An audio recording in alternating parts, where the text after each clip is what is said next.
सुबह से शाम तक हम सब कुछ ना कुछ कर रहे होते हैं। अपना काम देख रहे हैं, अपना फ़ोन चेक कर रहे हैं, अपनी रिस्पॉन्सिबिलिटीज़ देख रहे हैं, अपने प्लान्स चेक कर रहे हैं और हम पूरा दिन बिज़ी रहते हैं। और जब हम शाम को थोड़ा फ्री होते हैं, रिलैक्स होके बैठते हैं, तब हमारे मन में सिर्फ़ एक ख़्याल आता है कि यार मैं पूरा दिन बिज़ी रहता हूँ, पूरा दिन काम करता हूँ, पर फिर भी मेरी लाइफ़ वहीं की वहीं है। मेरी लाइफ़ क्यों नहीं आगे मूव ऑन हो रही है? अगर आप भी ऐसे हैं जिसको ये फीलिंग आती है, तो ये वीडियो आपके लिए है। मैं हर्षित हूँ। मैं आपसे वही बातें शेयर करता हूँ जो रियल लाइफ में काम करती हैं।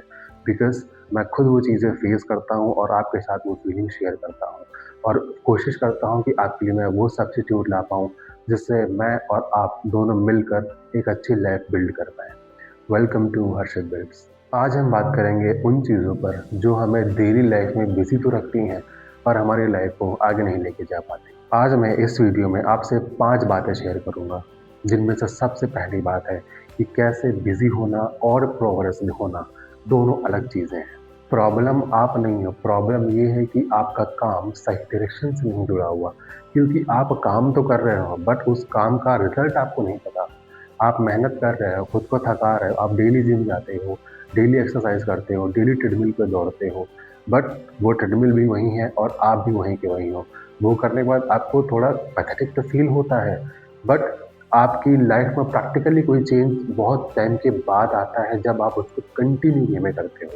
दैट मीन्स अगर आप उसको सही डायरेक्शन पे करोगे, सही वे से उसको अडॉप्ट करोगे, तो ही आप उस चीज़ में कंटिन्यू कर पाओगे। दूसरी बात, कैसे हम रिएक्शन में जी रहे होते हैं, ना कि डायरेक्शन में। ज़्यादातर दिन रिएक्ट करते हुए जीते हैं। मैसेज आया तुरंत रिप्लाई, किसी का कॉल आया तुरंत रिसीव कर लिया, किसी ने कोई काम बोला फट से हाँ बोल दी।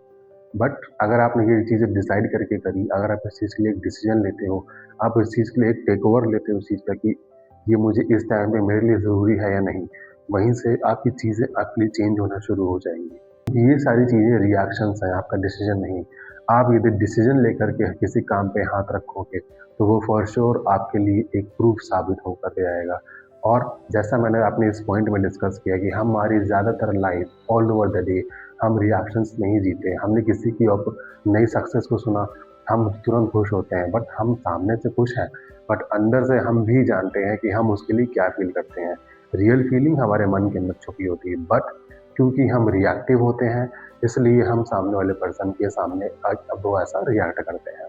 अगर ये चीज़ हम डिसाइड करके खुद पे अप्लाई करेंगे, तो वो सक्सेस आपको भी मिलेगी, this is for sure.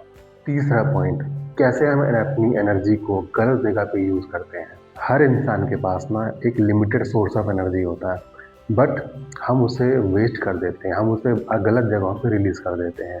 That means अगर हमने कोई डिसीजन लिया है, किसी को हमने कोई प्लान बनाया कि हमें ये चीज़ को करना है, बट हम महीने महीनों उस चीज़ का प्लान बनाते रहते हैं कि इस चीज़ को हम ऐसे इम्प्लीमेंट करेंगे, जब ये चीज़ परफेक्ट होगी तब शुरू करेंगे, जब रिसोर्सेज सही होंगे तब शुरू करेंगे, और जब वो वक्त आता है उस काम को स्टार्ट करने का, उस समय हमारी वो एनर्जी ऑलरेडी लो हो चुकी होती है और फिर हमारे मन में एक ख्याल आता है कि यार अभी मैं इस चीज़ के लिए रेडी नहीं हूँ, मैं इसे कल करूँगा, मैं इसे इस टाइम बात करूँगा।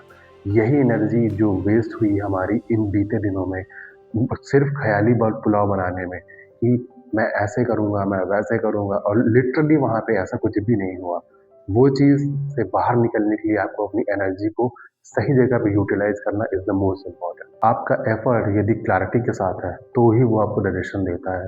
अगर आप एफर्ट करते जा रहे हो बट कोई डायरेक्शन नहीं है आपकी, तो वो आपका एफर्ट और वो एनर्जी कंप्लीटली वेस्ट है। क्योंकि आपने अगर एफर्ट तो आप कर रहे हो, आप पूरी मेहनत कर रहे हो अपने काम पे, आपने सारे रिसोर्सेज कलेक्ट कर लिए, आप सब कुछ डाल रहे हो, पूरी एनर्जी डाल रहे हो अपने काम पे, बट यदि उसकी दिशा सही नहीं है, तो आपके वो सारे एफर्ट कंप्लीटली ज़ीरो हैं। आपको उस काम का कोई रिज़ल्ट नहीं मिलने वाला, क्योंकि जब क्लैरिटी नहीं होती ना, तो वो आपके सारे एफर्ट सिर्फ़ एक शोर बन के रह जाते हैं, और शोर में कोई भी क्लियर आवाज़ नहीं होती। और जब तक आपको कोई क्लियर आवाज़, कोई रियल इंडिकेशन आपको नहीं मिलेगा, आप डायरेक्शन उस चीज़ का ढूँढ ही नहीं पाओगे। आपको ये चीज़ें खुद से एनालाइज़ करके अपने एफ़र्ट्स को ऐसे प्लेस करना है कि आप जो भी काम कर रहे हो, वो कंप्लीट डायरेक्शन के साथ हो। डायरेक्शन के साथ होगा, तो वो आपको फॉर श्योर रिज़ल्ट ला कर के देगा और लॉन्ग टर्म में आपको वेल्थ क्रिएट करके देगा, आपको मनी क्रिएट करके देगा। और सबसे last point, the fifth point, कि कैसे आप अपने लाइफ को इंटेंशनल बना सकते हो। इंटेंशनल लाइफ का मतलब यहाँ पर ये नहीं है कि आप अपनी लाइफ को कंट्रोल करो। इंटेंशनल लाइफ का मतलब है कि आप ब्लाइंडली हर चीज़ को एक्सेप्ट करना बंद करो, क्योंकि जब आप हर चीज़ के लिए हाँ बोल देना शुरू करते हैं ना, तो लोग आपको वहीं पे अंडर एस्टिमेट करने लगते हैं। बिकॉज़ वहाँ पे आपकी वैल्यू लोग नहीं करते, वहाँ पे आप खुद अपनी वैल्यू को कम करते हो।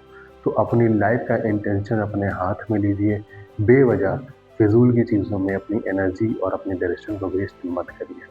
आप कोई भी काम जब एक्सेप्ट करते हो, कोई लेते हो, तो क्या कभी आपने रुक कर के ये सोचा कि क्या ये जो मैं कर रहा हूँ या जो मैं करने जा रहा हूँ, ये मेरे लाइफ में वैल्यू ऐड करेगा या नहीं?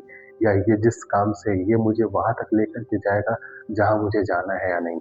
अगर आप हर चीज़ के लिए ब्लाइंडली हाँ बोलते हो, आप किसी की भी बात मान कर के कुछ भी काम आप करना शुरू कर देते हो, तो वो आपकी लाइफ को वो थर्ड पर्सन या वो थर्ड अथॉरिटी कंट्रोल करती है।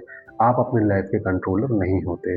इंटेंशनल अपने लाइफ को क्रिएट करिए, कंट्रोल नहीं। हर चीज़ को हाँ मत बोलिए। अगर ना बोलना शुरू करोगे, उसी दिन से आपको खुद क्लैरिटी और डायरेक्शन मिलना स्टार्ट हो जाएगा। क्योंकि बिज़ी रहना आसान है और सोचना मुश्किल। और जो लोग थोड़ा रुक करके, सोच करके डिसीज़न लेते हैं, उनके लिए लाइफ अपने आप धीरे-धीरे आसान होती रहती है। अगर आज का वीडियो आपको थोड़ा-सा भी रिलेटेबल लगा, तो समझ लेना कि आपने सही दिशा में देखना शुरू कर दिया है। यही मिलेंगे अगली वीडियो में। Signing off Harshad Wales.